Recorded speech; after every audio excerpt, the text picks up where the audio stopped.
Hello everyone student, आप लोगों के द्वारा आरपीएससी ग्रेड 2 एग्ज़ाम का क्वेश्चन भेजा गया था। तो sorry for little bit late, but इसका जो भी आंसर की है मैं आपको डिटेल में समझा देती हूँ।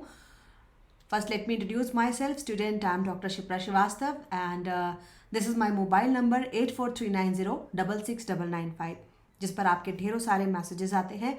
और दिस इज़ माई ऐप शिप्रानॉमिक्स। आप इस ऐप को गूगल प्ले स्टोर से डाउनलोड कर सकते हैं और इस ऐप पर आपको आरपीएससी के सारे कोर्सेज उपलब्ध है। और इस पे असिस्टेंट प्रोफेसर का भी कोर्स है, राजस्थान पीजीटी का भी कोर्स उपलब्ध है और उसकी लाइव क्लासेस भी चल रही हैं। देखिए, सबसे पहला जो है, यदि मांग की आय लोच, जिन्होंने भी मुझे ये भेजा है स्टूडेंट, थोड़ा सा ब्लर है इमेज। यदि मांग की आय लोच, इनकम इलास्टिसिटी ऑफ डिमांड 1 से अधिक हो, ठीक है, अगर मांग की आय लोच 1 से अधिक व धनात्मक है तो वो वस्तु कैसी है। देखिए स्टूडेंट, यहाँ पर जो है, अगर इलास्टिसिटी इज ग्रेटर देन 1, इसका मतलब होता है कि वस्तु जो है वो एक विलासिता वस्तु है ना, एक क्या है, लग्जरी गुड है। ठीक है, तो यहां पर जवाब होगा 3। यहीं पर क्वेश्चन नंबर आपका 246 भी है कि अन्य बातें स्थिर रहते हुए यदि एक वस्तु की कीमत गिरने के परिमाण को व्यक्त किया जाता है तो उसको क्या कहा जाता है। अब देखो, इसको हम कहते हैं सेट्रिस पेरिबस। अन्य बातें स्थिर रहते हुए कीमत के गिरने और कीमत के बढ़ने से जो चीज़ होती है उसको हम कहते हैं मांगी गई मात्रा में विस्तार या संकुचन। इसी मांग की रेखा पर हम ऊपर या नीचे की ओर आते हैं। और अगर अन्य बातें प्रभावित करती हैं तब शिफ्ट इन डिमांड कर, है ना। तो यहाँ पर क्या हो रहा है, वस्तु की कीमत के परिमाण से व्यक्त कर रहे हैं। और यहाँ पर क्या हो रहा है, वस्तु की कीमत गिर रही है तो मांग का क्या होगा, विस्तार होगा, है ना। तो मांगी गई मात्रा में विस्तार 46 में 4। इसके बाद आ जाइए नेक्स्ट, उपभोग के सीमांत प्रवृत्ति किसके बराबर होती है। सीमांत मतलब यहां पे कहा जाता है, सीमांत प्रवृत्ति इसका मतलब कि एक अगली इकाई, है ना। तो change in consumption divided by change in income. Income में अगर वृद्धि होती है तो हम कंजम्पशन में कितना चेंज लाते हैं। 49, साधन लागत पर विशुद्ध राष्ट्रीय उत्पाद को जाना जाता है राष्ट्रीय आय। 51, देखो ये जो मैथ है स्टूडेंट बहुत ही अच्छा दिया था आप लोगों को। यहां पर आपको कौन कौन से आंकड़े दिए गए हैं, 2 दिया गया है, 6 दिया गया है 2 बार, फिर 8 दिया गया है, फिर 4 दिया गया है, फिर 2 दिया गया है, फिर 7 दिया गया है, फिर 9 दिया गया है। I hope this is right, 4 2 7 9। ठीक है, अब यहां पर आपको क्या करना है, सबसे पहले इसको असेंडिंग या डिसेंडिंग सीरीज में आपको लगा लेना है। मैं यहां पर क्या कर रही हूं, मैं इसको असेंडिंग सीरीज या आरोही क्रम में सजा देती हूं। तो यहां पर होगा 2 2 4 6 6 7 8 9। मैंने क्या किया, बढ़ते हुए क्रम में लगा दिया। ठीक है, आपको मीडियन निकालना है तो ये क्या है, इंडिविजुअल सीरीज है, व्यक्तिगत श्रेणी है। तो यहां पर n+1/2 करोगे आप, है ना, व्यक्तिगत श्रेणी है। अगर यही विच्छिन्न श्रेणी होती तो हम दूसरे तरीके से बनाते। विच्छिन्न श्रेणी में आवृत्ति दी गई होती है, पहचान क्या है, इसमें बिल्कुल इंडिविजुअल है। तो n+1/2 करोगे, संख्या कितनी है अवलोकन की, 1 2 3 4 5 6 7 8, मतलब 8 + 1/2। तो हमारे पास क्या आ रहा है, 9/2, मतलब 4.5। लेकिन हम यहां देख रहे हैं कि आंसर में 6 7 2 4 है, 4.5 नहीं है। जब भी इस तरीके की वैल्यू आती है पॉइंट में तो हम क्या करते हैं, चौथा यहां पर 4th ऑब्जर्वेशन, है ना, और उसके साथ जो हमने यहां पर सजाया है आरोही क्रम में, 4th ऑब्जर्वेशन और 5th ऑब्जर्वेशन दोनों को लेते हैं। तो 6 + 6 डिवाइडेड बाय 2। इसमें क्या करते हो आप, जो भी मध्यिका अगर इस तरीके से आती है, पॉइंट में आती है, तो इसका मतलब इसका जो मध्यिका है ये चौथे वाले ऑब्जर्वेशन में भी हो सकता है और 5वें में भी हो सकता है। तो 4th ऑब्जर्वेशन 6 और 5वां भी 6 डिवाइडेड बाय 2, इसका मतलब 12 डिवाइडेड बाय 2। तो हमारा जवाब क्या होगा, 6। ठीक है, समझ में आया। ये बहुत ही इजी और बहुत ही बढ़िया मैथ आप लोगों को दिया था। और ये मैथ मैं बताऊं तो हूबहू ये मैथ आपको नागर के बुक में दी हुई है ना। नागर के नया जो एडिशन आया है नागर की बुक, उसमें आप क्वेश्चन नंबर 3 आप देखोगे तो सेम क्वेश्चन ये है।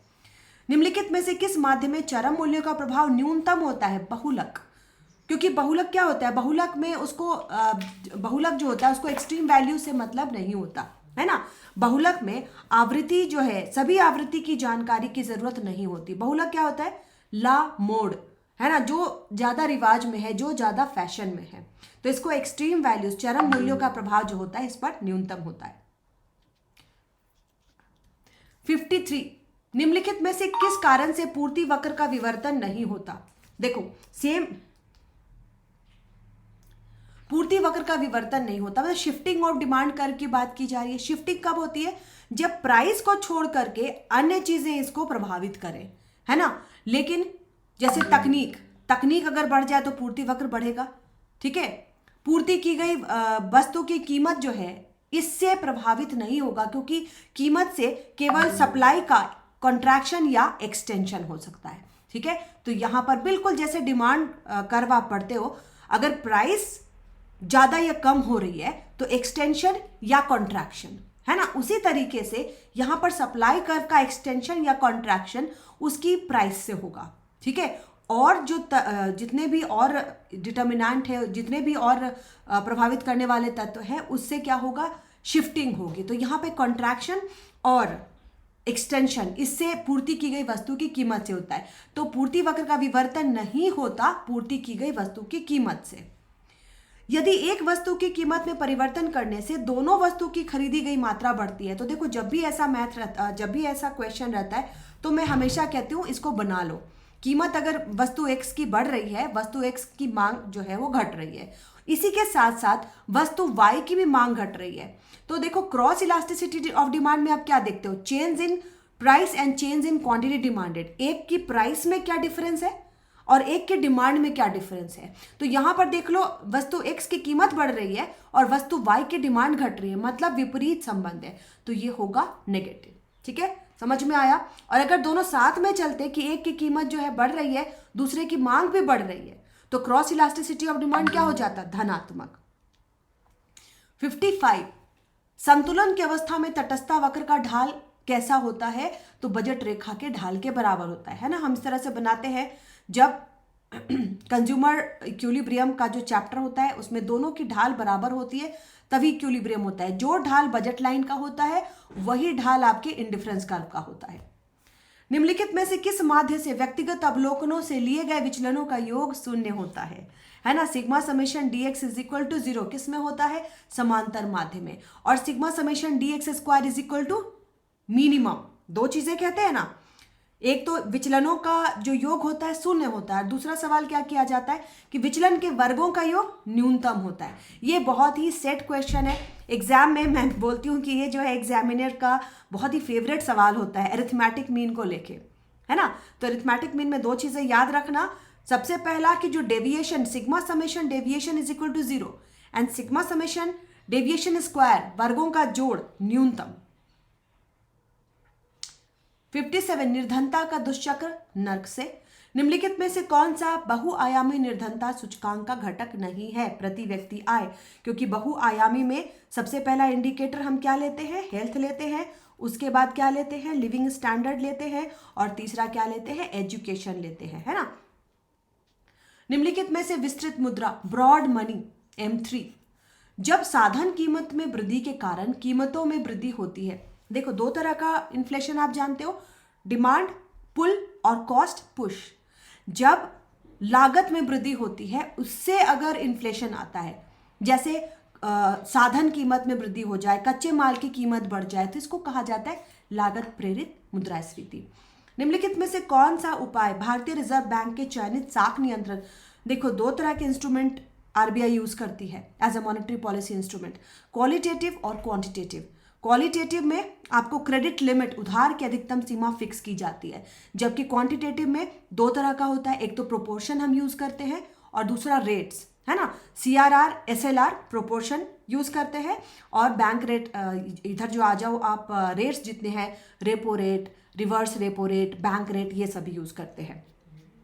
निम्नलिखित में से कौन सा सूचक मानव विकास, अच्छा ये तो वही है, मैंने अभी तुरंत कराया। और एक स्टूडेंट आप लोगों का बहुत ही यूनिक सा मैसेज आया कि शिप्रा मैम आप बहुत तेजी से किसी वीडियो को निकाल देते हो, थोड़ा धीरे धीरे करो। तो देखो स्टूडेंट, जो ज़रूरी है मैं बता देती हूँ, जो जवाब है वो मैं बता देती हूँ, ताकि आप लोगों का जो आप लोग कहते हो डाटा ज़्यादा खर्च नहीं हो, है ना। जिस बात को 1 मिनट में बताया जा सकता है उस बात को मैं आधे घंटे तक ले जाके क्या करूँ, तो यहाँ तक आई होप आपको समझ में आ गया होगा। और ये आप लोगों ने बहुत दिन पहले भेजा था, थोड़ा लेट से मैंने इसको कराया, चलो फिर भी आई होप आप लोगों को ये जवाब जो है वो सेटिस्फैक्ट्री लगे होंगे। और सबसे इम्पॉर्टेंट जो ये वाला क्वेश्चन आया आप लोगों का, समांतर मध्य वाला, ये बिल्कुल किताब से है, नागर की बुक से उठा कर देख लिए, क्वेश्चन नंबर 3 है ये, है ना। और क्वेश्चन का जो स्टैंडर्ड है बहुत ही हल्का है, बहुत ही इजी वाले क्वेश्चंस आए हैं। और ग्रेड 2 का सिलेबस भी मैंने पब्लिश किया हुआ है स्टूडेंट। और बाकी सारे क्वेश्चन आपके बहुत इजी हैं, बहुत ही अच्छे क्वेश्चंस आप लोगों को पूछे गए जो स्टैंडर्ड क्वेश्चंस होते हैं। तो मैं कहूँगी इसका लेवल बहुत ही इजी लेवल रहा, है ना। एंड आई होप इसमें से आप लोगों ने टोटल बना लिया होगा, कोई भी गलत नहीं होगा। ठीक है, तो आज के लिए इतना ही। Thank you so much, bye bye.